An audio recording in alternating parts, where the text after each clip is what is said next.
Les temps sont durs et certains consommateurs en veulent au supermarché d'exploser les prix des produits alimentaires.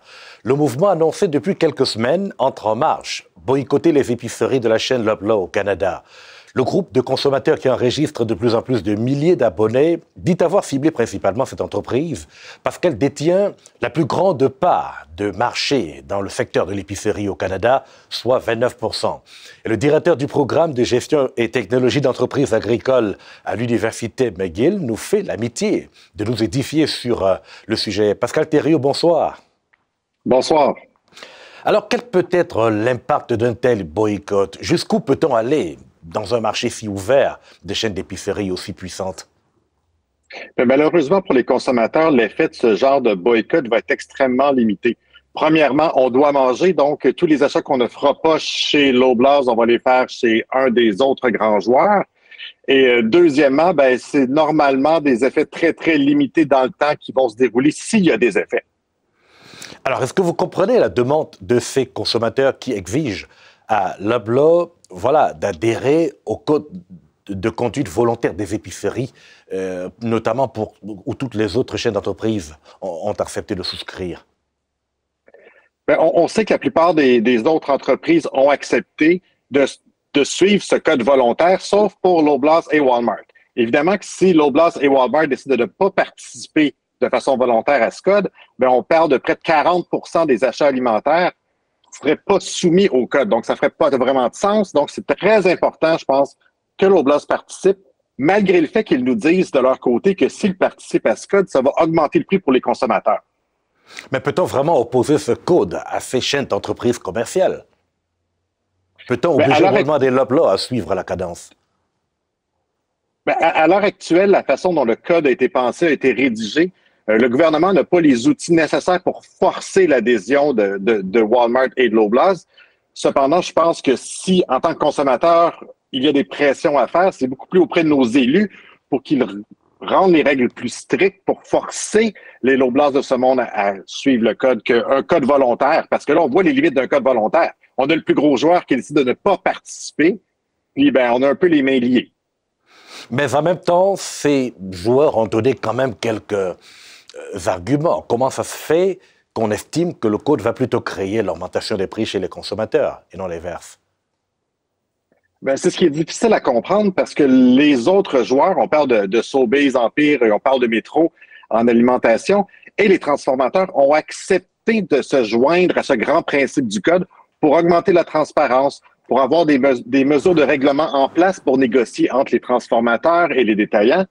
Puis là, on a deux joueurs qui disent, eux, que non, ça ne fonctionnera pas. Donc, on peut vraiment se poser la question s'il y a de la transparence et de l'honnêteté de leur côté à ce niveau-là.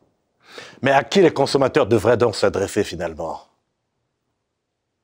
Comme consommateurs, on a tous des élus, puis je crois que c'est à travers nos élus qu'on va faire avancer le dossier en demandant qu'il y ait une réglementation plus stricte pour l'application de ce code, qui ultimement va réussir à couvrir l'ensemble de la chaîne agroalimentaire et non pas seulement le détaillant au final près du consommateur, qui est la cible facile pour les consommateurs actuellement.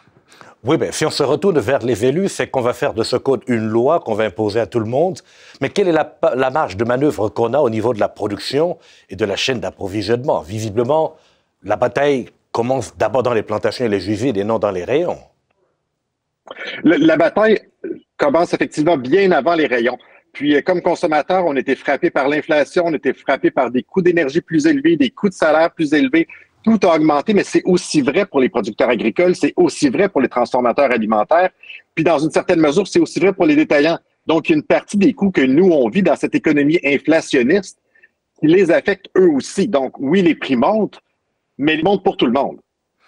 Mais on note tout de même, Pascal Thériault, que les grands joueurs de l'industrie agroalimentaire au Canada, notamment ces épiceries, ont fait quand même quelques bonnes affaires depuis la pandémie. Oui, on voit des marges qui ont été quand même en augmentation depuis la pandémie. On parle, il était peut-être à 1,5% avant la pandémie. On est plus dans le 2, 2,5%, dans certains cas 3% maintenant. Ce qui, somme toute, en pourcentage, demeure très faible. Mais une marge de 3%, si eux paient leurs aliments plus cher pour nous les vendre, puis ils rajoutent 3%, bien évidemment qu'en dollars, cette augmentation-là, elle paraît immense. Surtout que Loblaws, c'est 29-30% du marché. Donc, un aliment sur 3, un aliment sur 4 qui est consommé au Canada est consommé, et il provient de chez l'Oblast. Est-ce que le problème, est-ce que c'est parce qu'on ne produit pas? D'où vient, quelle est la source du problème finalement? Ben, je pense pas qu'il y ait une seule source du problème. Je pense qu'il y a eu une espèce de tempête parfaite en sortie de pandémie où est-ce que il y a eu des problèmes d'approvisionnement. On a coupé certaines lignes de production, ce qui a rendu les transformateurs un peu moins efficaces. Ça a créé un certain vide sur les tablettes. Puis là, on tente encore de se rétablir, mais la pénurie de main-d'œuvre existe pour tout le monde. Ça crée des inefficacités, donc les coûts de transformation sont en hausse. Pour les détaillants, il y a des coûts qui sont en hausse aussi. Puis, c'est le consommateur qui écope au final. Et comme il le dit, si on ne peut pas stopper la fluctuation des prix, on peut au moins obtenir une transparence. Je pense que c'est ce que le consommateur a la meilleure chance d'obtenir, une transparence, parce que ça demeure on est dépendant d'entreprises privées actuellement. Puis elles sont en affaires et elles ont le droit de faire un profit. Très bien. On verra comment le gouvernement fédéral va pouvoir remonter la pente dans les prochains mois. Pascal Thériault, merci beaucoup. Ça me fait plaisir. Au revoir.